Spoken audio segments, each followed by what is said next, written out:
Þetta er verkefni 01 grunnur á blaðsíðu F3. Nú ætla ég að sýna ykkur frádrátt í Excel en ég ætla að byrja á að móta fyrirsögnina á fjölmiðjana hér yfir, ekki yfir í e-dálk eins og í lið 1, hérna samlagningu. Og ég smelli hér á Merge and Center og ég ætla að hækka línuna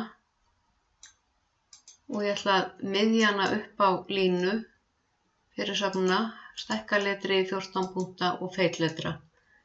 Og ég ætla að hækka aðeins þessa línu líka. Og ég er búin að setja hægri stillingu á fyrirsagnirnar, ég ætla að feitletra það líka og setja grunnlínur, setja breiða línu hér í kring, thick outside borders, feitletra hérna fyrirsagnirnar. Ég ræð hvort ég set 1000 punktana á áður en ég set formúluna eða eftir á, ég ætla að gera það snöggvast.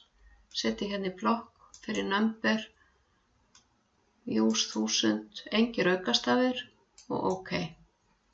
Og nú ætla ég að finna mismunin. Þetta er verðlækkun, þannig að það er frádráttur. Við drögum 12.600 frá 14.995.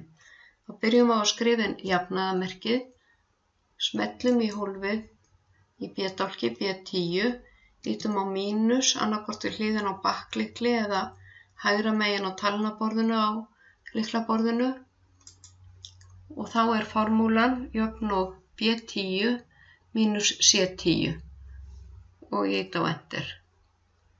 Ég fer hér og ég afrita niður og þá sjáið þið tölurnar hér. Þið þurfið ekki að feitletra eða skyggja í hólfunum. Þannig að ég ætla að vista og sýna ykkur í öðru myndskeiði margföldun og deilingu.